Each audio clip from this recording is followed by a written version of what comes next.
আল্লাহ একই কথা বলছেন, ও আমার রাসূল, আমি আল্লাহর দয়ায়, আমি আল্লাহর মেহেরবানিতে, আমার অনুগ্রহে আমি আল্লাহ রব্বুল আলামিন আপনার অন্তরটাকে কোমল বানিয়েছি, নরম বানিয়েছি। সুবহানাল্লাহ কোন।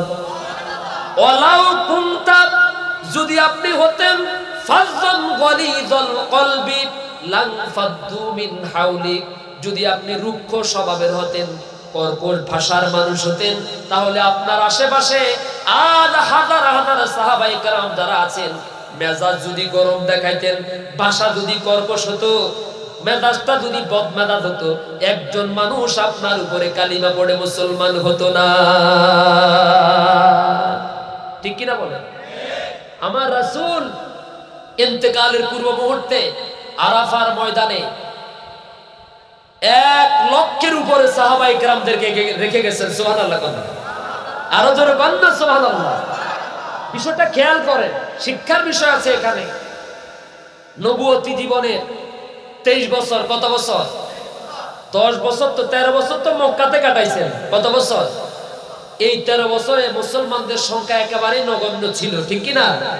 আর যখন মদিনায় গিয়েছেন, তাও একটা, যেখানে, যেটা নিজের জন্মস্থান না, যেখানে তার কোনো আত্মীয়স্বজন নাই, যেখানে কোনো বন্ধু বান্ধব নাই, একটা অপরিচিত জনপদ, অপরিচিত মানুষ, সেখানে গিয়ে একটাবারও কি চিন্তা করছেন যে কিসের ভিত্তিতে, কোন কারণে, কি দেখে এই মানুষগুলো দলে দলে কালিমা পড়ে মুসলমান হয়েছে?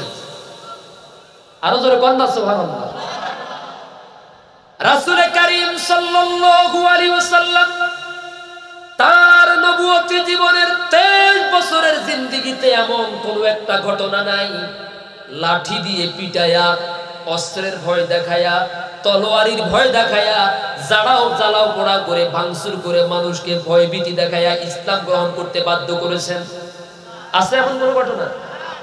আল্লাহর নবীজির একটাই মাত্র অস্ত্র ছিল, সেই অস্ত্রটা হলো নবী করিম সাল্লাল্লাহু আলাইহি সাল্লামের মুখের সুন্দর ভাষা, অনুপম ব্যবহার। সুবহানাল্লাহ বলেন। রাসূলের অস্ত্র কি ছিল? আরো জোরে বলেন। আমরা কি সেই রাসূলের উম্মত না? আমরা কি সেই রাসূলের গর্বিত উম্মত না? শুধু ওয়াজ শুনলে হবে না, একটা শিক্ষা আছে এখান থেকে। শিক্ষাটা হলো এই, যেই নবীজির মুখের ব্যবহার শুনে মাত্র 10 থেকে 11 বছরের ভিতরে মানুষগুলো 1000 নয়, 2000 নয়, প্রায় 1.5 লক্ষাধিক মানুষ কালিমা পড়ে দলে দলে ইসলামের সুশীতল ছায়া তলে এসেছেন, ব্যবহার শুনে, আচরণ শুনে। আজ 1500 বছর পরে সেই মুহাম্মদ সাল্লাল্লাহু আলাইহি সাল্লামের উম্মতের ব্যবহার শুনে তার কাছ থেকে তার আপন ভাই পর্যন্ত আলাদা হয়ে যায়। আমার দিকে মনোযোগ নাই আপনাদের? যেই রাসূলের মুখের ব্যবহার শুনে সে তার বাপ দাদার ধর্ম ছেড়ে দিয়েছে। সুবহানাল্লাহ বলবেন না? বাপ দাদার ধর্ম ছেড়ে দিয়েছে, মাকে ছেড়ে দিয়েছে, ভাইকে ছেড়ে দিয়েছে, জায়গা জমি ছেড়ে দিয়েছে, এমনকি হিজরত পর্যন্ত করেছেন। কিসের কারণে? এই ব্যবহার শুনে মানুষগুলো এতটাই অনুপ্রাণিত হয়েছেন, তার ব্যবহার শুনে মানুষেরা সাথে সাথে উচ্চারণ করতে বাধ্য হয়েছেন, এটা কোনো সাধারণ মানুষের চরিত্র হতে পারে না, সাধারণ মানুষের ব্যবহার হতে পারে না। নিঃসন্দেহে তিনি আল্লাহর নবী, আমরা সন্দেহ পোষণ করি না, তাই পড়ে নিলাম লা ইলাহা ইল্লাল্লাহু মুহাম্মাদুর রাসূলুল্লাহ। এজন্য ব্যবহার সুন্দর করার দরকার আছে না নাই? না, আওয়াজ কিন্তু আসতে হয়েছে। আমি বুঝতে পারছি হুজুর যে আপনাদের পছন্দ হয় না, এটা আমি বুঝতে পারছি। আমার পরে যিনি আসবেন তিনি মাশাআল্লাহ খুব সুন্দর আলোচনা করবেন। তারপরে আশা করি যেহেতু প্রধান মেহমান আল্লাহর মেহেরবানিতে আমার চাইতে একটু মোটা তাজা হবেন ইনশাআল্লাহ। তো আমি তো আমার কথা বলি না, আমি কার কথা বলি? যে আল্লাহর কথা মানলেই, যে রাসূলের কথা শুনলেই সফলতা দান করবেন কে? আরো জোরে বলুন কে? রাসূলের ব্যবহার শুনে বিশ্ব, নবীজির ব্যবহার শুনে গোটা বিশ্ব মুগ্ধ হয়ে গেছে। সুবহানাল্লাহ। যেই নবীজির ব্যবহার শুনে মানুষ শত শত মাইলের পর, আরে ভাই যারা হজ করেছেন, উমরা করেছেন, তারা তো দেখেছেন শুধু বাসে মক্কা থেকে মদিনায় যেতে সময় লাগে প্রায় 7 ঘন্টার মতো। এখন তো ডিজিটাল রাস্তা করে দিছে, আর সেই সময় তো এত সুন্দর, 1400 বছর আগে কি এত সুন্দর রাস্তা ছিল? রাসূলের অনুপম ব্যবহার, কোমল হৃদয়, এটার প্রতি মানুষ অনুপ্রাণিত হয়ে সুদূর মক্কা থেকে মদিনায় গিয়ে পর্যন্ত কালিমা পড়ে মুসলমান হয়েছে। আবার যখন তিনি মক্কাতে ছিলেন, মদিনার মানুষ এই পাহাড় পর্বত কন্টাকা কিন্না পথ পেরিয়ে সুদূর মদিনা থেকে মক্কায় এসে দলে দলে কালিমা পড়ে মুসলমান হয়েছেন কিনা বলেন? বলেন তো, অস্ত্র কি ছিল? না, সবাই তো বলেন নাই। নবীদের অস্ত্র কি ছিল? আপনি কার উম্মত? আমি কার উম্মত? কার উম্মত বলেন? গর্বের সাথে বলেন, আমরা কার উম্মত? আমরা মুহাম্মদ সাল্লাল্লাহু আলাইহি সাল্লামের গর্বিত উম্মত, যার ব্যবহারে মানুষ তার বাপ দাদার ধর্ম ছেড়ে মুসলমান হয়েছে। আজকে সেই নবীর উম্মতের ব্যবহার শুনে তার আপন ভাই, মায়ের পেটের ভাই কয় যে তোর যে ব্যবহার, তোর যে জুলুম আমি সহ্য করতে না পেরে বাপ দাদার ধর্ম, বাপ দাদার ভিটামাটি ছেড়ে আমি প্রয়োজনে বিলের মাঝখানে বাড়ি করে থাকি। মাত্র 2-1 জনে বলছে যে, আর বাকিওয়ালারা বোধহয় এটা জানানো না।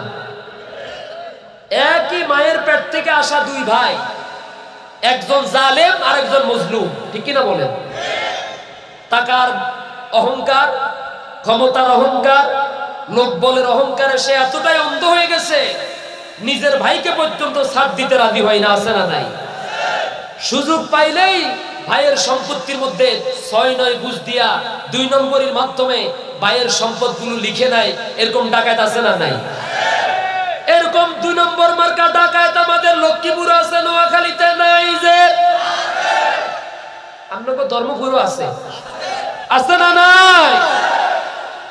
সম্পদ, জায়গা জমি কবরে যাবে না? যাবে।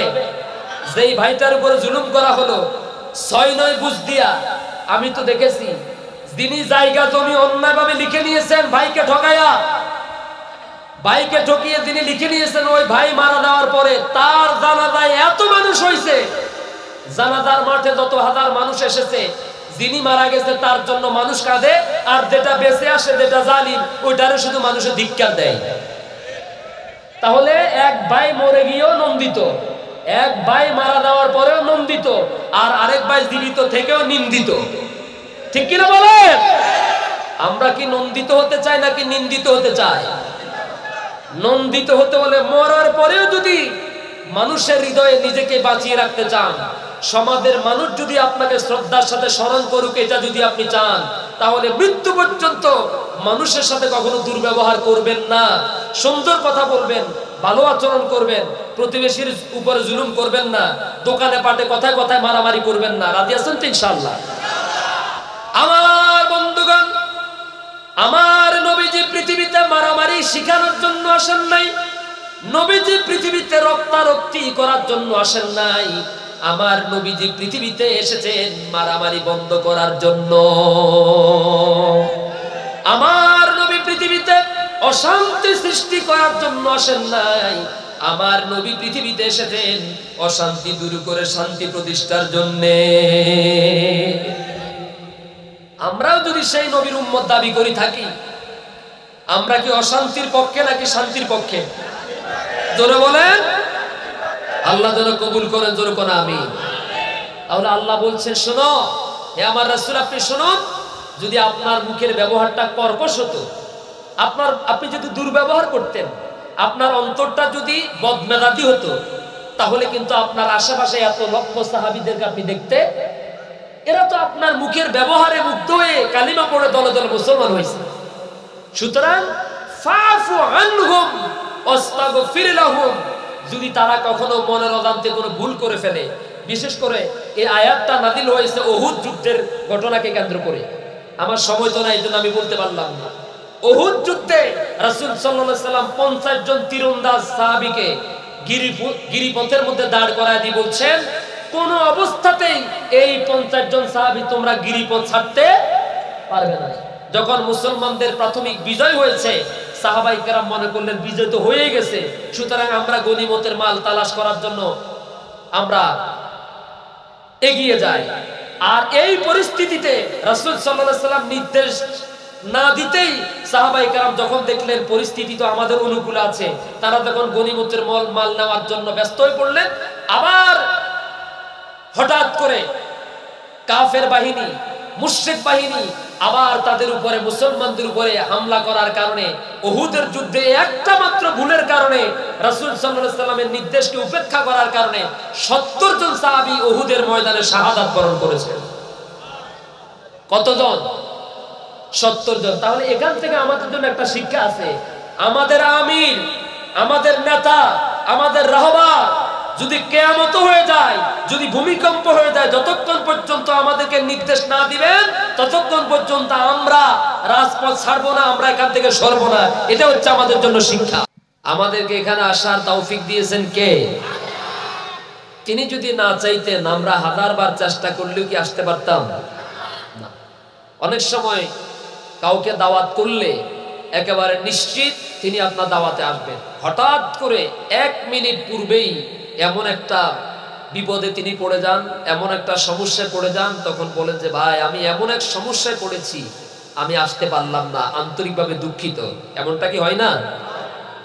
লোকটার চেষ্টা ছিল কিন্তু আসতে পারে নাই। আমরাও চেষ্টা করতে পারি কিন্তু সফলতা দেওয়ার মালিক কে? আমাদের দায়িত্ব হচ্ছে কেবল চেষ্টা করে দেওয়া, আর এর মধ্যে পূর্ণতা দেওয়ার মালিক, সফলতা দেওয়ার মালিক কে? আমরা চাইলেই কোনো কাজ সমাপ্ত করতে পারবো না, আমরা ইচ্ছে করলেই কোনো কাজকে সফলতা দান করতে পারবো না যতক্ষণ পর্যন্ত আল্লাহ না চাইবেন। ঠিক কিনা বলেন? সুতরাং যে আল্লাহ আমাদেরকে এখানে আসার তৌফিক দিয়েছেন, আপনারা কি খুশি না বেজার? এতগুলো মানুষ যদি খুশি হয় আল্লাহর উপরে, আওয়াজ কি আমার মতো ছোট্ট হবে নাকি আরো বড় হবে? সকল প্রকার জড়তা, দুর্বলতা, অলসতা, অক্ষমতা, হীনমন্যতা, সংকীর্ণ মনতাকে ঝেড়ে ফেলে ঈমানের বলে বলিয়ান হয়ে প্রাণ খুলে সবটুকুন আওয়াজকে ঠোঁটের কাছে এনে জবান খুলে পড়ুন আলহামদুলিল্লাহ। দুরুদ এবং সালাম তেলাওয়াত করছি সর্বকালের সর্বশ্রেষ্ঠ মহামানব, আমাদের প্রিয় নেতা রাসূল। আমাদের কি ব্যাপারটা কি আওয়াজ দিয়ে কমে গেল? রাসূল আমাদের কি? অস্বীকার করেন কে কে? একজনও নাই। একজনও যদি অস্বীকার না করে, আওয়াজ কিন্তু এত ছোট হওয়ার কথা ছিল না। আর আমার একটা বদ অভ্যাস আছে, একটা আপনারা জানেন, সামনে যদি শ্রোতা 1000 থাকে, 999 জন কথা বলবেন আর একজনে মাথা নিচু করে বসে থাকবেন অথবা চুপ করে থাকবেন, এই সুযোগ আমার দরবারে নাই। কথা কি বোঝা যায়? আমি কিন্তু এখান থেকে আপনাদের সবাইকে দেখতে পাই। যদি আপনি চুপ করে থাকেন আমি কিন্তু এখান থেকে বলবো আপনি চুপ রইলেন কেন? সুতরাং একটু সতর্ক হব, সচেতনতার সাথে আমরা আল্লাহ এবং রাসূলের কথাগুলো শুনে আমরা যেন আল্লাহ এবং রাসূলের সন্তুষ্টি অর্জন করতে পারি। সকলে বলি আমিন। আমাদেরকে এখানে আসার তৌফিক দিয়েছেন কে? তিনি আমাদের প্রভু। আল্লাহ আমাদের কি? প্রতিপালক। আর রাসূল মুহাম্মদুর রাসূলুল্লাহ তিনি হচ্ছেন আমাদের নেতা। রাসূল আমাদের কি? আর রাসূলকে দুনিয়াতে নেতা মানতে রাজি আছেন কারা কারা? ওই মুসলমানের হাত তুলেন। নারায়ে তাকবীর, নারায়ে তাকবীর। এদিকে হাত অর্ধেক করছে, ঘটনা কি? উড়ে উড়ান, সিটিং বাড়ি করে টাকা এখানে না। নারায়ে তাকবীর। আমার নেতা, তোমার নেতা বিশ্বনবী মুস্তাফা। আল্লাহ কবুল করুন। আল্লাহ হচ্ছেন আমাদের রব, রাসূল আমাদের নেতা, কোরআন আমাদের সংবিধান। কয়টা কথা বলেছি? আল্লাহ আমাদের, জোরে বলেন, আল্লাহ আমাদের রব, রাসূল আমাদের, কোরআন আমাদের। এর বাহিরে যাওয়ার মুসলমানদের জন্য 24 ঘন্টার ভিতরে 24টা সেকেন্ডের জন্য এর বাহিরে যাওয়ার কোনো সুযোগ নাই। ঠিক কিনা বলেন? আল্লাহ আমাদের রব। এই রবের কথা, একটু আগে এশারের নামাজের মধ্যে স্বীকৃতি দিয়ে এসেছি, তাই নাই? আমার বন্ধুগণ, দৈনিক 5 ওয়াক্ত সালাতের ভিতরে যখন কানে ধরে চূড়ান্তভাবে আত্মসমর্পণ করি, বিনয়ের সাথে যখন হাত বেঁধে দাঁড়াই বুকে অথবা নাভির উপরে, আর চূড়ান্তভাবে বিনয়ের সাথে দাঁড়ানোর পরে সর্বপ্রথম যে বিষয়টা আমরা স্বীকৃতি দেই, আল্লাহর সাথে আমরা ওয়াদা করি, প্রতিজ্ঞাবদ্ধ হই, সেটা হলো এই আলহামদুলিল্লাহি রাব্বিল আলামিন। পড়েন সবাই, আলহামদুলিল্লাহি রাব্বিল আলামিন। আবার পড়েন, আলহামদুলিল্লাহি। রবের কথা আছে না নাই? আবার যখন রুকুতে গেলেন, রুকুতে গিয়ে যখন পড়লেন সুবহানা রাব্বিয়াল আযীম, রবের কথা আছে না নাই? আমার সাথে বলেন, সুবহানা রাব্বিয়াল আযীম। একবার নাকি 3 বার? কমপক্ষে কয়বার? বলেন, সুবহানা রাব্বিয়াল আযীম। আবার যখন রুকু থেকে দাঁড়ালেন, এরপর আবার যখন রুকুতে গেলেন, আবার যখন সিজদায় গেলেন, সিজদাতে যাওয়ার পর আবার বললেন সুবহানা রাব্বিয়াল আ'লা। বলেন না? তাহলে নামাজ যখন শুরু করেন তখনও রবকে দিয়ে শুরু করেন। নামাজের রুকুতে গেলেও রবের কথা, রবের অঙ্গীকার আছে, আবার সিজদাতে গেলেও রবের অঙ্গীকার। অর্থাৎ নামাজের ভিতর রবকে মানলাম, ফাজলামি করার কোনো জায়গা এটা না যে ইমামের আগে আপনি রুকুতে যাবেন, ইমামের আগে সিজদাতে যাবেন, অথবা সিজদা থেকে উঠে যাবেন। নামাজ কি থাকবে? ইমাম নামাজ ভঙ্গের যে কারণ, তার মধ্যে অন্যতম কারণ হচ্ছে ইমামের আগে মুক্তাদি এক কথা ফাজলামি করা, ঠিক কিনা বলেন? ইমাম যতক্ষণ পর্যন্ত সিজদাতে না যাবে ততক্ষণ পর্যন্ত মুসল্লির ক্ষমতা নাই সিজদাতে যাওয়া, ঠিক কিনা বলেন? তাহলে নামাজের ভিতরে রবের বিধান থাকার কারণে নামাজের মধ্যে সৌন্দর্য, ডিসিপ্লিন আছে না নাই? আছে না নাই? যেই রবের কথা দিয়ে, যেই রবের প্রতিশ্রুতি দিয়ে নামাজ আদায় করলাম, সেই রবের কথা অনুযায়ী যদি এই নামাজের রবকে যদি সমাজে আনতে পারতাম, নামাজে যেমন কোনো মারামারি, ধাক্কাধাক্কি, ঠেলাঠেলি নাই, সমাজের মধ্যে কোনো ধাক্কাধাক্কি, মারামারি, কাটাকাটি থাকতো না। যেরকম ঠিক কিনা? আমরা শুধু রবকে নামাজের মধ্যে সীমাবদ্ধ রাখি, আমরা রাসূলকে শুধুমাত্র নামাজের ভিতরেই সীমাবদ্ধ রাখি, এখানে তাকে মানি। নামাজের বাহিরে গেলে আর আমরা আমাদের রবের কথাও মনে থাকে না। হুজুর যা ওয়াজ করছেন জুমার দিন, খুব মন ভরে শুনেছি, একেবারে কলিজা ঠান্ডা হয়ে গেছে। যাওয়ার সময় মসজিদের সিঁড়ি থেকে নামার আগেই, সিঁড়িতে নামার আগে হুজুরের ওয়াজগুলো হুজুরকে জমা দিয়ে যায়, কয় হুজুর আগামী জুমায় আবার আপনার সাথে দেখা হবে, ঠিক কিনা বলেন? এই জন্য পরিবর্তন হয় না।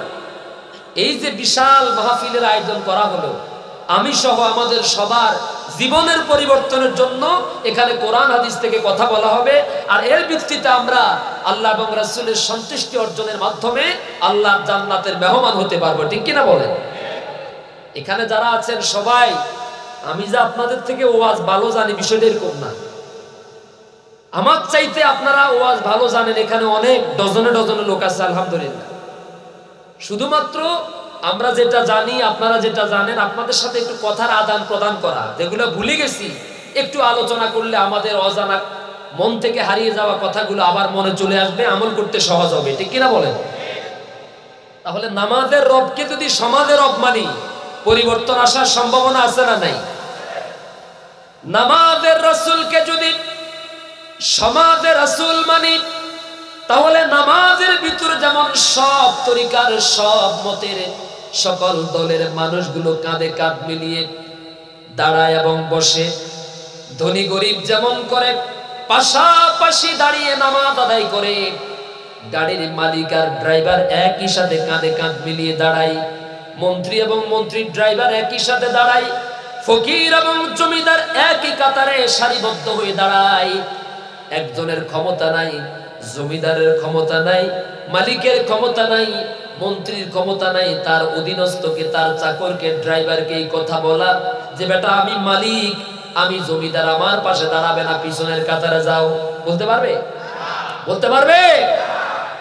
আল্লামা ইকবাল চমৎকার করে বলছেন, एक ही सफ में खड़े हो गए महमूद अयाज, एक ही सफ में खड़े हो गए महमूद अयाज, ना कोई बंदा रहा और ना कोई बंदा नवाज।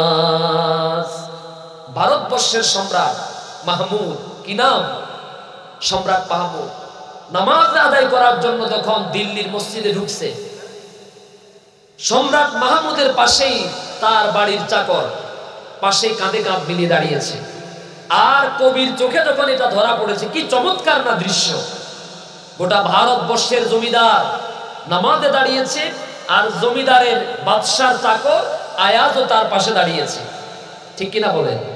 কি চমৎকার দৃশ্য! আল্লাহর ঘরের মধ্যে ধনী গরিবের কোনো ভেদাভেদ নাই, জমিদার আর তার কর্মচারীর মধ্যে, রাজা প্রজার মধ্যে কোনো ভেদাভেদ নাই। এখন সম্রাট মাহমুদের এই কথা বলার ক্ষমতা নেই, বেটা আমি গোটা ভারতবর্ষের সম্রাট, আমি বাদশাহ, তুমি আমার বাড়ির সামান্য চাকর, আমার পাশে দাঁড়াবার এই ক্ষমতা তোমাকে কে দিছে? পিছনে যাও। এই কথা বলার ক্ষমতা আছে? তার কারণ হলো নামাজ শুধু নামাজই না, নামাজ হলো একটা প্রশিক্ষণ। ঠিক কিনা বলেন? সমাজের মধ্যে কোনো মানুষ অহংকার করতে পারবে না, নিজের বড়ত্ব প্রকাশ করতে পারবে না। তার কারণ হলো টাকার উপরে ভিত্তি করে, পয়সার উপরে ভিত্তি করে, সম্পদের উপরে ভিত্তি করে, ক্ষমতার উপরে ভিত্তি করে আল্লাহর কাছে সম্মান পাওয়া যাবে না, মর্যাদা পাওয়া যাবে না। আল্লাহর কাছে সম্মান পাবো ওই ব্যক্তি, যদিও সে ব্যক্তি জমিদার হতে পারে নাই, চাকর। আল্লাহর কাছে সম্মানিত ওই ব্যক্তি, যে ব্যক্তি গাড়ির চালক, যদিও সে মালিক না। আল্লাহর কাছে সম্মানিত ওই ব্যক্তি, যে ব্যক্তি প্রজা, যদিও সে রাজা না। ইন্না আকরামাকুম ইনদাল্লাহি আতকাকুম, ইন্না আকরামাকুম ইনদাল্লাহি আতকাকুম, নিশ্চয়ই তোমাদের মধ্যে আল্লাহর কাছে সব থেকে মর্যাদা সম্পন্ন ব্যক্তি, সম্মানিত মানুষ হলো ওই ব্যক্তি, যে ব্যক্তি আল্লাহ রাব্বুল আলামিনকে না দেখে বেশি ভয় করে। যেরকম সুবহানাল্লাহ। যে ব্যক্তি সব থেকে তাকওয়াবান, হোক সে রিকশার ড্রাইভার, হোক সে মুচি, হোক সে প্রজা, হোক সে গাড়ির ড্রাইভার, হোক সে বাড়ির চাকর, যদি সে আল্লাহকে ভয় করে, আল্লাহর গোলামি ঠিক মতো আদায় করে, আল্লাহর বিধান মানে, তাহলে সে আল্লাহর কাছে দাবি। আর এর বিপরীতে যদিও সে জমিদার, যদিও সে মালিক, যদিও সে বাদশাহ, কিন্তু আল্লাহর গোলামি, আল্লাহর বিধান না মানার কারণে, আল্লাহকে ভয় করে না চলার কারণে, আল্লাহর কাছে তার দাম, তার মর্যাদা 4 পয়সাও। এই কথাকে বুঝতে কষ্ট হচ্ছে? বুঝাতে চেয়েছিলাম, নামাজের ভিতরে যে আল্লাহকে মানি, নামাজের ভিতরে যে রাসূলকে মানার কারণে কোনো ঠেলাঠেলি, মারামারি, গাদাগাদি, ধাক্কাধাক্কি আছে? কথা বল না কেন? যে তোমরা 16 বছর দেশটাকে জ্বালাইছো, এখন তোমরা ক্ষমতায় নাই, অতএব তোমরা যারা যারা আওয়ামী লীগ করো, তোমরা বারিন্দায় গিয়ে নামাজ পড়ো, এই কথা বলছো কখনো? না। আল্লাহর ঘরে ঢুকলে আর কোনো দলীয় পরিচয় না। আবার যখন আওয়ামী লীগ টানা 16 বছর ক্ষমতায় ছিল, যদিও বাহিরে সব কোবাইয়া লাগছে, ঠিক কিনা বলেন, কিন্তু মসজিদে যখন ঢুকে পাশে যখন দাঁড়ায়, নিজের কষ্ট হইলেও ওই যে লোকটা বিএনপি করতো, জামাত ইসলামী করতো, তারে আস্তে করে হাত ধরে ডেকে নিয়ে বলতো, ভাই আপনার বোধ দাঁড়াতে কষ্ট হচ্ছে, আমার পাশে দাঁড়ান। ঠিক কিনা বলেন? এই যে মসজিদের ভিতরে আল্লাহকে মানার কারণে, মসজিদের ভিতরে রাসূলকে মানার কারণে এখানে কোনো অশান্তি, সে আল্লাহকে সমাজে মানতে রাজি আছে তো ইনশাআল্লাহ, সে আল্লাহকে রাষ্ট্রে মানতে রাজি আছে তো ইনশাআল্লাহ। এই কোরআনকে শুধু নামাজের ভিতরে সীমাবদ্ধ না রেখে সংসদ ভবন পর্যন্ত পৌঁছাতে রাজি আছেন? কারা কারা হাত তুলে আল্লাহকে দেখান।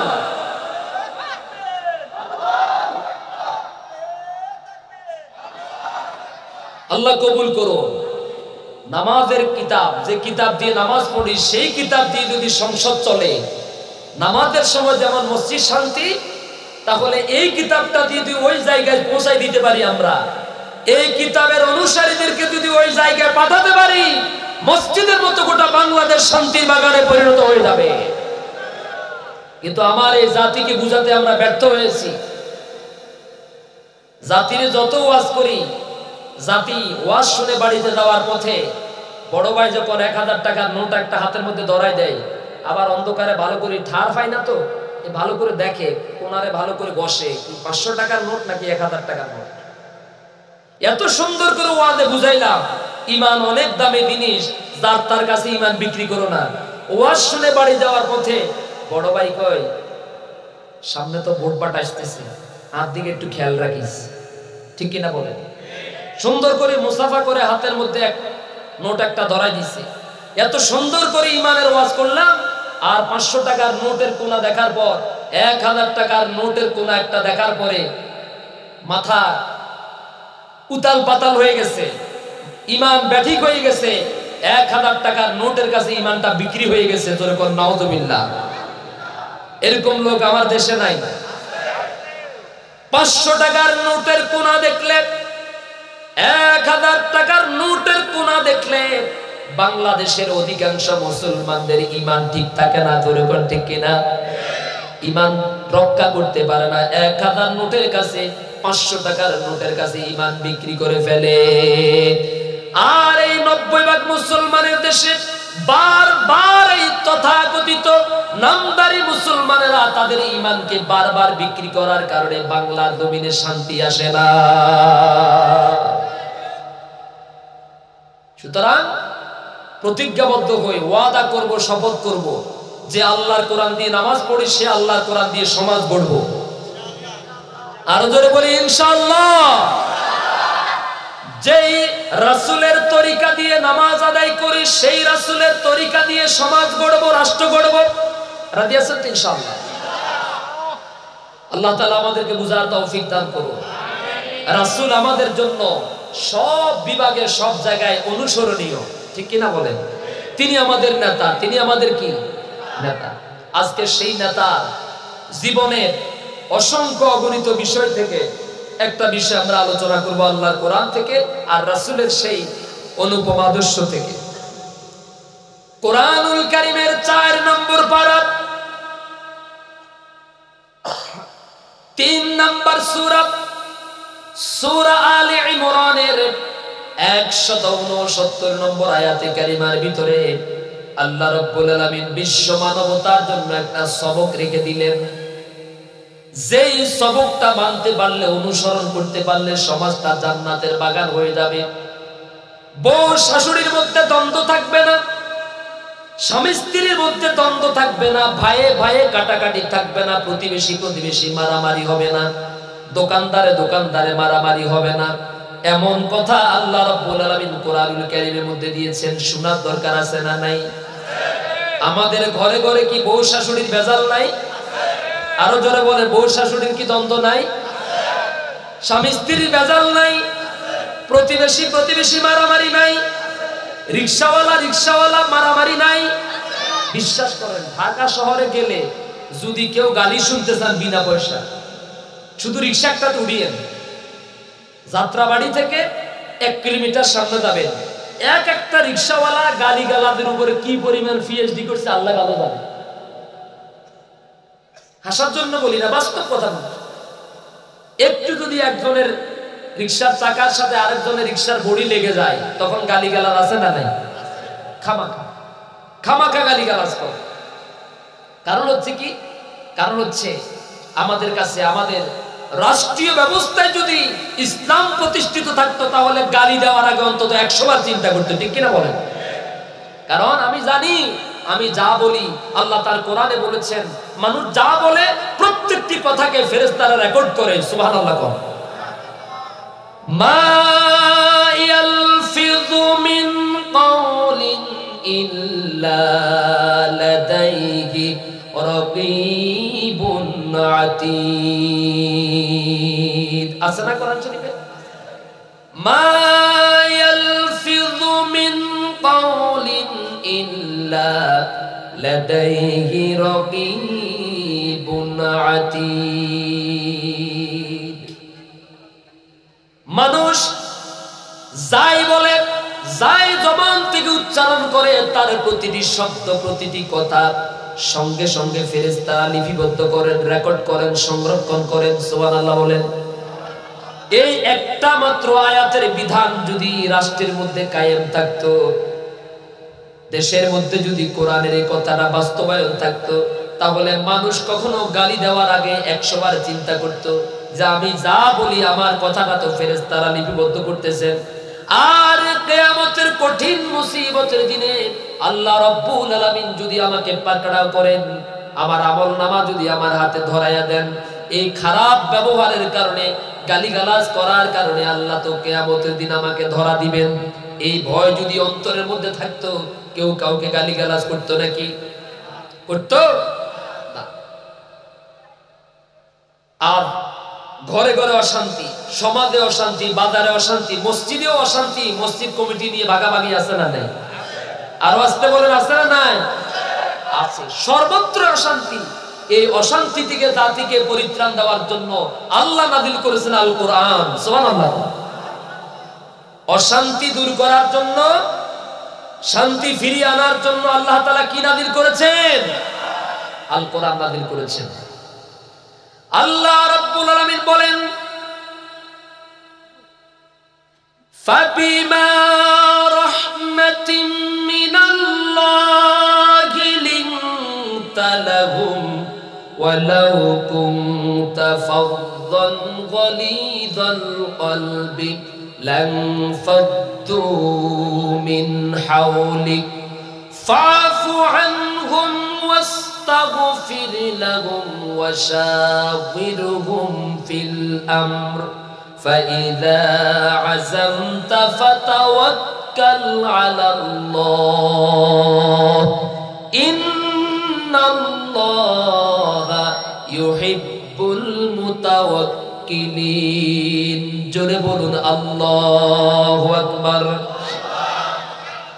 অন্তরকে নরম করা দরকার আছে না নাই? হৃদয়টাকে মানুষের জন্য প্রশস্ত করার দরকার আছে না নাই? আল্লাহ রাব্বুল আলামিন নবী করিম সাল্লাল্লাহু আলাইহি সাল্লামকে বলছেন, হে রাসূল, আল্লাহর দয়ায়, আল্লাহর অনুগ্রহে, আল্লাহর মেহেরবানিতে আপনি কোমল হৃদয়ের মানুষ হয়েছেন, কোমল স্বভাবের মানুষ হয়েছেন। এই পৃথিবীতে আল্লাহর পরে সব থেকে যিনি মানবতার জন্য কল্যাণকামী ছিলেন, সব থেকে যিনি মানবতার জন্য উদার ছিলেন, সব থেকে মানবতার জন্য যিনি দয়া পরশসহিষ্ণু ছিলেন, তিনি হচ্ছেন মুহাম্মাদুর রাসূলুল্লাহ সাল্লাল্লাহু আলাইহি ওয়াসাল্লাম। ঠিক কি না বলেন? এত করুণা, এত দয়া, এত ভালোবাসা, এত মায়া, এত উদারতা, এত ক্ষমা আল্লাহ আমার নবীকে দিয়েছেন। গোটা দুনিয়ার কোন মানুষের মধ্যে আর এত দয়া, এত মায়া দেন নাই। সুবহানাল্লাহ। আল্লাহর নবীজি মুহাম্মাদুর রাসূলুল্লাহ সাল্লাল্লাহু আলাইহি সাল্লামের প্রখ্যাত সাহাবী হযরত আব্দুল্লাহ ইবনে মাসউদ রাদিয়াল্লাহু তাআলা আনহু বলেন, নবী করিম সাল্লাল্লাহু আলাইহি সাল্লাম কোন একদিন সাহাবায়ে কেরামদেরকে নিয়ে সাহাবায়ে কেরামদের সমাবেশে বক্তব্য দিতে গিয়ে অতীত জীবনের একটা ঘটনা সাহাবীদের সামনে উপস্থাপন করলেন। নবীজি সেই ঘটনা বর্ণনা করতে গিয়ে নিজের চোখ থেকে দরদর করে পানি পড়া শুরু হয়ে গেল। রাসূল বললেন, ও আমার সাহাবীরা, আল্লাহ রাব্বুল আলামিন এই পৃথিবীতে যত নবী এবং রাসূল প্রেরণ করেছেন, সেই সমস্ত নবী এবং রাসূলদের মধ্যে আমি তোমাদের সামনে এমন একজন রাসূলের কথা বলতেছি, যে রাসূল, যে নবী তার উম্মতের কাছে ইসলামের দাওয়াত নিয়ে গেছেন, তাওহীদের দাওয়াত নিয়ে গেছেন, রিসালাতের দাওয়াত নিয়ে গেছেন, জাতিকে জাহান্নাম থেকে বাঁচাবার জন্য দাওয়াত নিয়ে গেছেন, জান্নাতের সুসংবাদ দেওয়ার জন্য। কিন্তু সেই জাতি ইসলামের দাওয়াত গ্রহণ করার পরিবর্তে, তাওহীদ গ্রহণ করার পরিবর্তে, রিসালাত গ্রহণ করার পরিবর্তে, আখিরাতের দাওয়াত গ্রহণ করার পরিবর্তে উল্টা সেই নবীকে দাঁড় হাতে দাঁড় সামনে দিয়ে পাথর ছিল, সঙ্গে সঙ্গে নবীর চেহারা মুবারকের মধ্যে পাথর মারা আরম্ভ করে দিয়েছে। উম্মতের ওই জাতির পাথরের আঘাতে আঘাতে রক্তাক্ত হতে হতে সেই নবীর চেহারা যখন ক্ষত বিক্ষত হয়ে গেছে, দেহটা যখন ক্ষত বিক্ষত হয়ে গেছে, রক্ত যখন টপ টপ করে গায়ের মধ্যে ভেসে বেড়াচ্ছে, জামাগুলো যখন রক্তে লাল হয়ে গেছে, সেই নবী, সেই রহমতের নবী উম্মতের বিরুদ্ধে বদদোয়া না দিয়া, গজব কামনা না করে উল্টা সেই উম্মতের জন্য, সেই জাতির জন্য আল্লাহর কাছে দোয়া করলেন, আল্লাহুম্মা গফির লি কওমি ফাইন্নাহুম লা ইয়ালামুন। আল্লাহুম্মা গফির লি, আল্লাহুম্মা গফির লি কওমি, আল্লাহুম্মা গফির লি কওমি ফাইন্নাহুম লা ইয়ালামুন। ওই জাতি, ওই দেশের লোকেরা, পদের লোকেরা, কওমের লোকেরা, এলাকার লোকেরা নবীকে পাথর মারতে মারতে দেহটাকে জাজরা করে ফেলেছেন, চেহারা রক্তে লাল করে ফেলেছেন, তবুও সেই নবী জাতির বিরুদ্ধে বদদোয়া না করে আল্লাহর কাছে বললেন, ও আল্লাহ, আমার এই জনপদের লোকেরা, আমার এই উম্মত, আমার এই এলাকাবাসী, তারা বুঝতে পারে নাই, তারা চিনতে পারে নাই আমি যে আপনার নবী। না বুঝে, না চিনে, আমাকে অনুধাবন করতে না পারার কারণে তারা ভুল বুঝে আমাকে পাথর মেরেছে। ও আল্লাহ, ওরা যদি আমাকে চিনতো তাহলে আমাকে পাথর মারতো না, না বুঝে পাথর মেরেছে। আল্লাহ, তুমি ওদের উপর অসন্তুষ্ট হইও না, ওদের উপর রাগান্বিত হইও না, ওদের উপরে গোস্বান্বিত হইও না, ওদের উপরে তুমি বেদার হইও না, ওদের উপরে তুমি গজব দিও না, বরং ও আল্লাহ, আমার এই জাতিকে, দেশের লোককে, জনপদের লোককে আল্লাহ তুমি মাফ করে দাও, ক্ষমা করে দাও। আপনারা বলুন তো, আপনারা বলুন তো সেই নবীর নাম কি? রাসূল নিজের কথাই নিজে বলছেন, কিন্তু নাম বলতেছেন না। সাহাবায়ে কেরাম তো বুঝে ফেলেছেন, ঠিক কিনা বলেন? সেই নবী আর কেউ না, সেই রাসূল আর কেউ না, তিনি হচ্ছেন মুহাম্মাদুর রাসূলুল্লাহ সাল্লাল্লাহু আলাইহি ওয়াসাল্লাম। এত মারার পরেও, এত রক্ত ঝরাবার পরেও উম্মতের বিরুদ্ধে বদদোয়া করেন নাই, তাদের জন্য লানত কামনা করেন নাই। আমার রাসূল, আমার নবীজি যদি কোনো জাতির বিরুদ্ধে, কোনো দেশের বিরুদ্ধে, কোনো ব্যক্তির বিরুদ্ধে যদি বদদোয়া করেন, সেই বদদোয়া আল্লাহ ফিরাই দেন নাকি?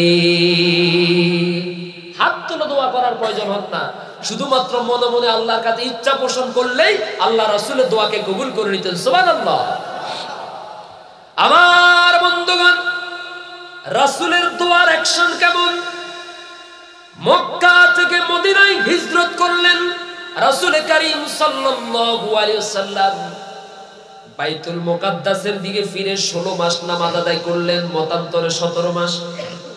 যোহরে নামাজ আদায় করছেন, এমত অবস্থায় আল্লাহ রাব্বুল আলামিন ওহী নাযিল করলেন, জিবরিল আলাইহিস সালামকে পাঠায়া দিলেন। قد نرى تقلب وجهك في السماء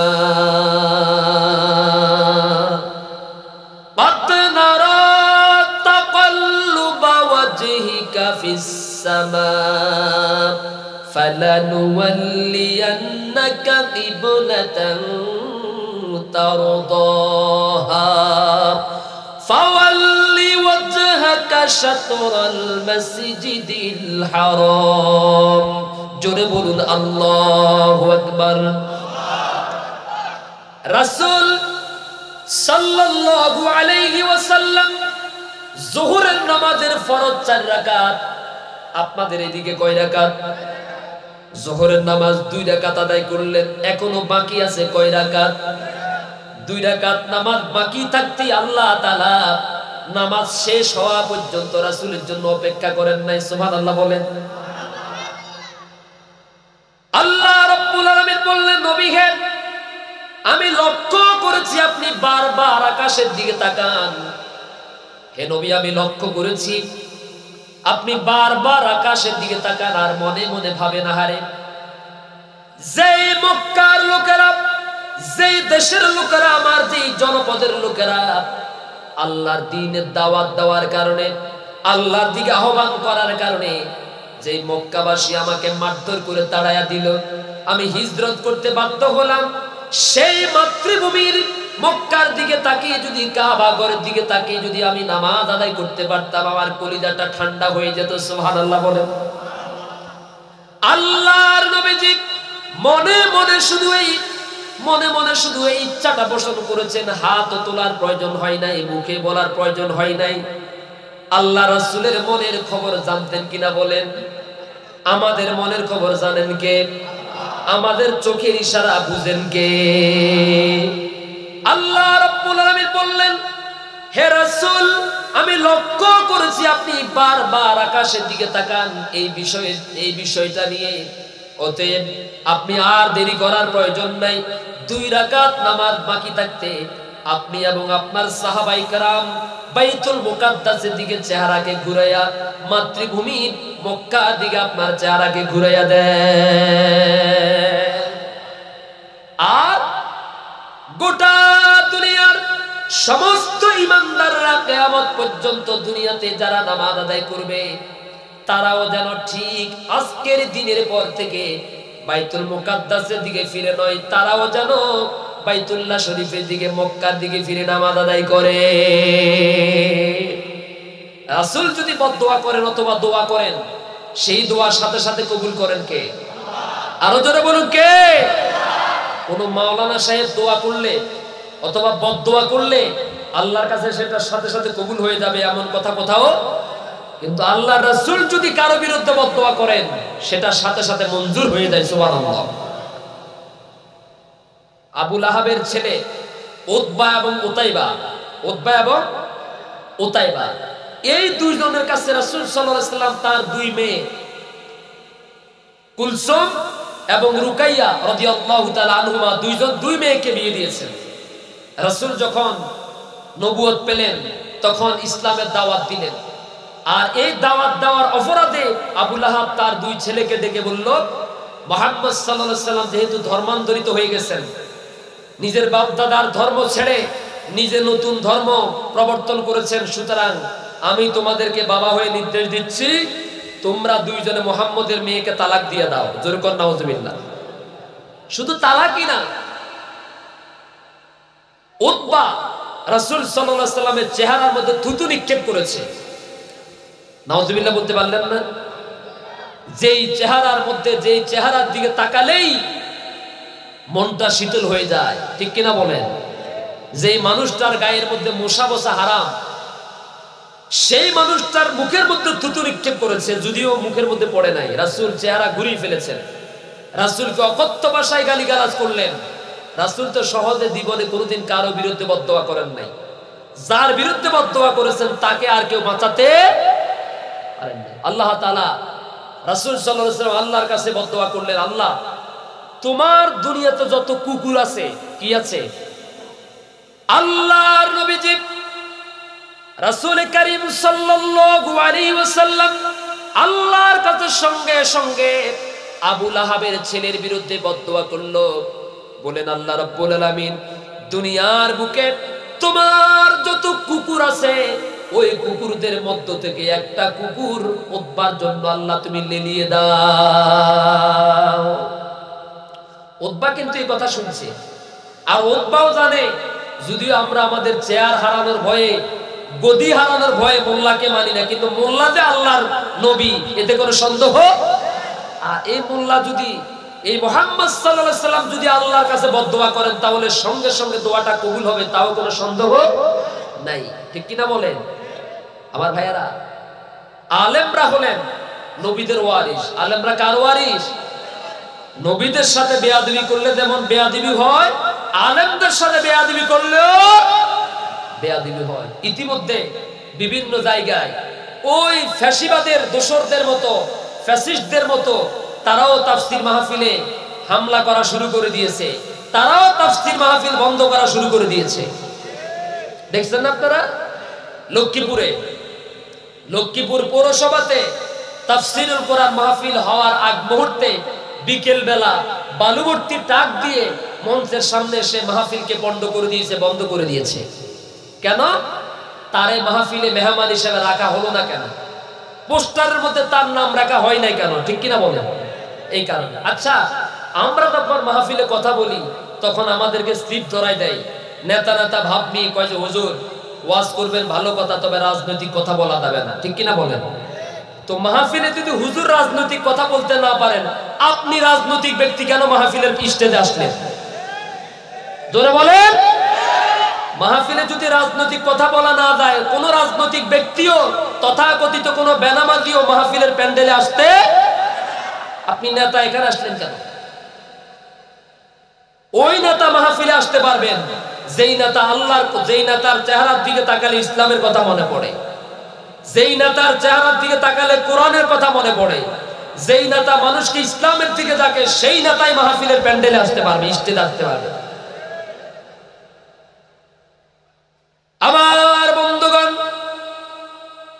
এর কয়েকদিন পরেই আবু লাহাবের পুত্র উতবা যখন সিরিয়ার উদ্দেশ্যে ব্যবসা করার জন্য রওনা করলো, যাওয়ার সময় ব্যবসায়ী কাফেলাকে ভালো করে বলে দিল।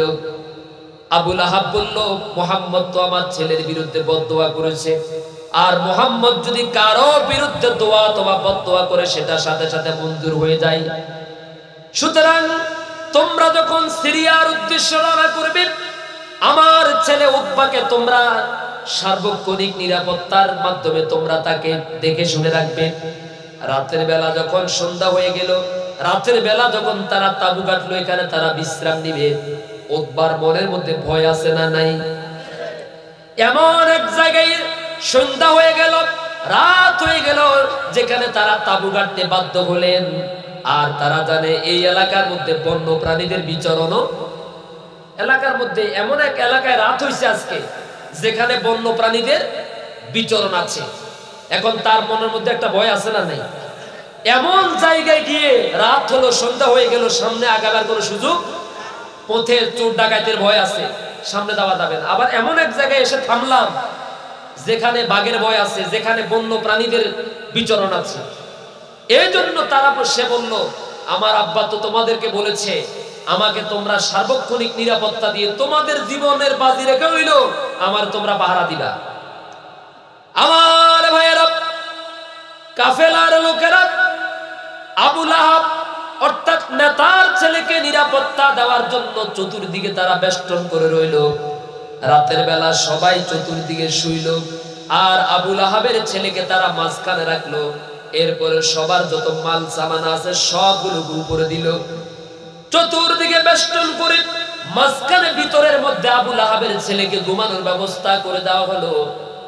রাতের বেলা বন্য একটা বাঘ একেবারে যতগুলো মানুষ রাতের বেলা ঘুমাইছে, ঘুম দেওয়ার মালিককে। এই বাঘ প্রত্যেকটা মানুষের নাকের নিঃশ্বাসকে সে তার নাক দিয়ে টেনে টেনে নিয়েছে। কোনটা? আবু লাহাবের ছেলে। আল্লাহু আকবার বলেন। সবগুলা মানুষের নাক, সবগুলা কাফেরদের নাক টেস্ট করার পরে একেবারে মাঝখানে তাদের যেই বস্তা, তাদের যে মাল সামানা, এটাকে তারা চতুর্দিকে দিয়া মাঝখানে আবু লাহাবের ছেলেকে শুইতে দিল। বাঘ সবার ঘ্রাণ টেস্ট করার পরে দেখলো যে আমি যেটার খুঁজে এসেছি সেটা তো নাই। সুতরাং একেবারে মাঝখানে ওইটার উপর কি এক লাফে যখন ওইটার উপর উঠলো, আর যখন নাকের কাছে গেল দেখলো যে আমি যারে খোঁজ করতেছি এটা তো একেবারে সবার মাঝখানে। এক লাফে তার গর্দান ধরে বাঘ তাকে নিয়ে সেখান থেকে লাফ দিয়ে জঙ্গলে চলে গেছে।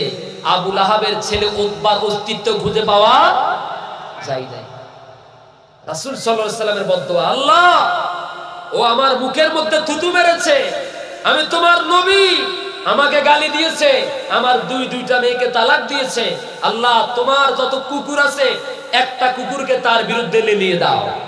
আল্লাহু আকবার বলেন। তাহলে রাসূল যদি কারো বিরুদ্ধে দোয়া অথবা বদদোয়া করেন সেটা কবুল করেন কে? আমার বন্ধুগণ, রাসূল করিম সাল্লাল্লাহু আলাইহি ওয়াসাল্লাম সাহাবায়ে কেরামদের সামনে সেই কথাই বলছেন, জাতির লোকেরা, সম্প্রদায়ের লোকেরা, জনপদের লোকেরা, এলাকার লোকেরা যখন তাকে পাথর মারতে মারতে জর্জরিত করে ফেলেছেন, তিনি তার হাত দিয়ে চেহারা থেকে রক্ত মুছতেছেন। নবীজি বলছেন, ইয়াহকি নাবিয়াম মিনাল আম্বিয়াই দরাবাহু কওমাহু ফাআদমাহু ওয়া হুয়া ইয়ামসাহু দাম। দামুন মানে হলো রক্ত, মাসাহা ইয়ামসাহু মানে হলো মুছে ফেলা। আল্লাহ নবী বলেন, চেহারার মধ্যে যখন রক্তে লাল হয়ে গেল আর তিনি তার হাত মোবারক দিয়ে চেহারা থেকে রক্ত মুছতেছেন আর আল্লাহর কাছে বলতেছেন, আল্লাহুম্মা গফিরলি কওমি। কওম মানে হলো জাতি, কওম মানে কি? আল্লাহুম্মা গফিরলি কওমি, ও আল্লাহ আমার জাতিকে maaf করে দাও, আমার সম্প্রদায়কে maaf করে দাও।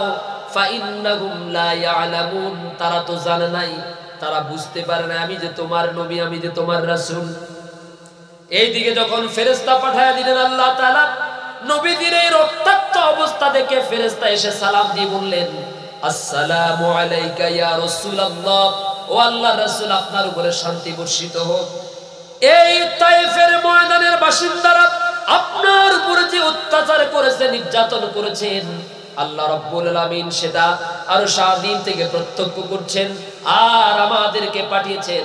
আপনি যদি আমাদেরকে দায়িত্ব দেন, পাহাড়ের দায়িত্বে থাকা আমরা ফেরেশতারা তাইফের বাসিন্দাদের উপরে পাথর চাপা দিয়ে তাদেরকে মাটির সাথে মিশিয়ে দিতে পারি।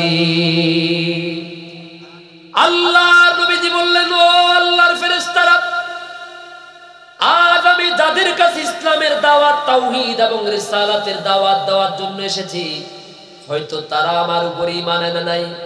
আর যদি আমি তাদেরকে ধ্বংস করে দেওয়ার জন্য অনুমতি দেই, বদদোয়া করি, তাহলে আমি কার কাছে ভবিষ্যতে পৌঁছাইয়া দিব? লা ইলাহা ইল্লাল্লাহু মুহাম্মাদুর রাসূলুল্লাহ। একটু দিকে করেন, লা ইলাহা ইল্লাল্লাহ,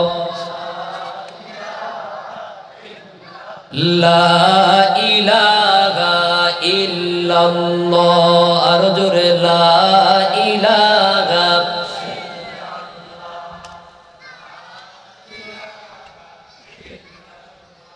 লা ইলাহা ইল্লাল্লাহ মুহাম্মাদুর রাসূলুল্লাহ সাল্লাল্লাহু। আমার বন্ধুগণ, নবীজি কারো বিরুদ্ধে বদদোয়া করেন নাই, আবার যার বিরুদ্ধে জীবনে একবার বদদোয়া করেছেন তাকে দুনিয়া থেকে খতম করে দিয়েছেন কে? এজন্য আল্লাহ তাআলা বলছেন, ফাবিমা রাহমাতিন মিনাল্লাহি লিনতা লাহুম। জাতির বিরুদ্ধে বদদোয়া করার কারণ না হলো, জাতির বিরুদ্ধে অভিশাপ না দেওয়ার কারণ হলো, জাতির বিরুদ্ধে বদদোয়া না দেওয়ার কারণ হলো এই, আমি আল্লাহ রাব্বুল আলামিনের অনুগ্রহে আপনার মনটা নরম কোমল। সুবহানাল্লাহ বলেন, আরো জোরে বলেন না সুবহানাল্লাহ। আল্লাহ রাব্বুল আলামিন বলেন, ওয়ালাউ কুনতা ফাযযান গালিযাল কলবি লানফাদ্দু মিন হাওলিক। যদি আমি আল্লাহ আপনাকে কঠোর স্বভাবের মানুষ বানাতাম, রুক্ষ স্বভাবের মানুষ বানাতাম, বদ মেজাজি মানুষ বানাতাম, এরকম আছে না নাই? জোরে বলেন, আছে না নাই? আমার দেশে বহু নেতা আছে, বহু বড় ভাই আছে, তাদের মুখের ভাষাটা কর্কশ, ঠিক কিনা বলেন? রুক্ষ মেজাজ সম্পন্ন, মানুষকে কাছে আসতে দেয় না, মানুষকে ভালোবাসতে চায় না, বুকে টানতে চায় না, আছে না নাই? আমিরের নির্দেশ, সকাল 10টা মিটিং হবে, সকাল 10টা দারসুল কোরআনের প্রোগ্রাম হবে, ঠিক যথাসময়ে ওখানে হাজির হতে হবে। এরপরে হয়তো পরিস্থিতির কারণে সময় পরিবর্তন হতে পারে, কিন্তু আপনার অজ্ঞতার কারণে, অবহেলার কারণে যোগাযোগের ঘাটতি থাকার কারণে 1 মিনিট পরে যদি আপনি আসেন সেখানে আপনার বিপদ হওয়ার সম্ভাবনা আছে না নাই? আছে। এজন্য আমির যতক্ষণ পর্যন্ত নির্দেশ না দিবেন ততক্ষণ পর্যন্ত পরিস্থিতি যতই ভালো হোক না কেন এই পথ ছাড়া যাবে। আপনাকে যেখানে দায়িত্ব দেওয়া হয়েছে আপনি সেখানে দাঁড়িয়ে থাকুন, ঠিক কিনা বলেন? আমার বন্ধুগণ, আল্লাহর নবী মুহাম্মদুর রাসূলুল্লাহ সাল্লাল্লাহু আলাইহি সাল্লাম সম্পর্কে আল্লাহ তাআলা বলছেন, আল্লাযীনা ইউনফিকুনা ফিস সাররাই ওয়াদ দাররাই ওয়াল কাযিমিনাল গায়জ ওয়াল আফিনা আনিন নাস ওয়াল্লাহু ইউহিব্বুল মুহসিনিন। জোরে বলুন আল্লাহু আকবার। 3 শ্রেণীর মানুষকে আল্লাহ তাআলা ভালোবাসেন। আল্লাযীনা ইউনফিকুনা ফিস সাররাই ওয়াদ দাররা, যারা সুখে দুঃখে, সুসময়ে দুঃসময়ে যারা সামর্থ্য রাখা অবস্থায় আল্লাহর রাস্তায় দান করে। 2 নম্বরে হচ্ছে যারা রাগের সময়, ক্ষোভের সময় নিজেকে নিয়ন্ত্রণ করতে। হযরত আবু হুরায়রা রাদিয়াল্লাহু তাআলা আনহু থেকে বর্ণিত, তিনি বলেন, আন্না রাসূলুল্লাহ সাল্লাল্লাহু আলাইহি ওয়াসাল্লাম قال লাইসা আশ-শাদীদু বিস-সুরআতি ইন্নামাশ শাদীদু আল্লাযী নাফসুহু ইনদাল গাদাব। যে ব্যক্তি, ওই ব্যক্তি বীর নয়, ওই ব্যক্তি বাহাদুর নয় যে ব্যক্তি মারামারির সময়, রাগারাগির সময়, ঝগড়াঝাটির সময় নিজের শক্তি দেখায়। কথায় কথায় কয় লাঠি লয়, আছে না নাই? কথায় কথায় হাতের জামা উপর উঠায় ফেলে, আছে না নাই? কয় যে আজকে তোর হাড্ডি গুড্ডি গুড়া করি ফেলাম, একটু খাড়া, আছে না নাই? কথায় কথায় নিজের শক্তি প্রদর্শন করে। নবীজি বলেন ওই ব্যক্তি বীর না, বরং যে ব্যক্তির লোকবল থাকার পরেও, জনবল থাকার পরেও, লাঠির শক্তি থাকার পরেও, অস্ত্রের শক্তি থাকার পরেও, দলের ক্ষমতা থাকার পরেও, টাকার শক্তি থাকার পরেও নিজের ক্ষমতা দেখায় না, মারামারি করে না, আল্লাহর সন্তুষ্টির জন্য এখান থেকে সরে যায়। আল্লাহ নবীজি বলেন সেই ব্যক্তি হলো প্রকৃত বীর। আরো ধরে কন্যা সুবহানাল্লাহ। ওমা, আমাদেরকে কিন্তু কেউ কিছু বলা লাগে না। একজন এসে বলছে, বড় ভাই আপনারা তো উত্তর বাড়ির সলিমউদ্দিন আপনারা গালি দিছে, কথাটা কি সত্য নাকি মিথ্যা যাচাই বাছাই না করে কয় কি তার এত বড় সাহস, এই তোরা কে কোথায় আছো সবগুলোর খবর দে, ওর বাড়িতে আগুন লাগাই দে, ওর দোকানপাট ভাঙচুর কর, ওর যেখানে পাবি সেখানে হাড্ডি গুড্ডি গুড়া করে দিবি। এরকম নেতা আছে না নাই? মানে তার ক্ষমতা দেখাইছে। আসলে কি সে বীর নাকি ভীতু? বীরকে বীরোচ্চ ব্যক্তি যাকে বলা হলো, ভাই আপনাকে অমুকে গালি দিছে। আরে ভাই, গালিকে আমি শুনছি, ও যে আমারে গালি দিছে এটা তো আমি তোমার কাছ থেকে শুনছি, ঠিক কিনা বলেন? সুতরাং যে আমাকে গালি দিছে, যার বিরুদ্ধে তুমি আমার কাছে সামসামিকি করার জন্য এসেছো, ওরে না মেরে তোমার 2 গালের মধ্যে 2টা কষায়া থাপ্পড় দেওয়া উচিত। এরকম সামিসা আছে না নাই? যত বেদাল লাগে সব এই অধিকাংশ সামিসাদের কারণে লাগে। আর সূরা হুজুরাত, প্রত্যেক নেতারা যদি সূরা হুজুরাত পড়তেন, যে সূরা হুজুরাত হচ্ছে সামাজিক শিষ্টাচার নিয়ে আল্লাহ তাআলা আয়াত নাযিল করেছেন, এই সূরাটা নাযিল করেছেন। খবর আসার পরে খবরের সত্যতা যাচাই করা দরকার, ঠিক কিনা বলেন? না হলে কিন্তু কান কথা ধরে যদি আপনি পদক্ষেপ নেন তাহলে সমাজের মধ্যে ভাঙ্গন, বিশৃঙ্খলা, মারামারির সম্ভাবনা আছে না নাই? আমরা সমাজে কি অশান্তি চাই নাকি শান্তি চাই? সবাই কি শান্তি চায় নাকি অশান্তি চায়? শান্তি চাইতে হলে কেউ যদি আপনাকে গালি দেয়, আপনি তাকে গালি দিবেন? কথা বল না কেন? আমি প্রথম থেকে খেয়াল করছি এই পাশের ভাইরা একটু আওয়াজ কম দেন, এদিকে বোধহয় লাইট কম লাগাইছেন। কেমন?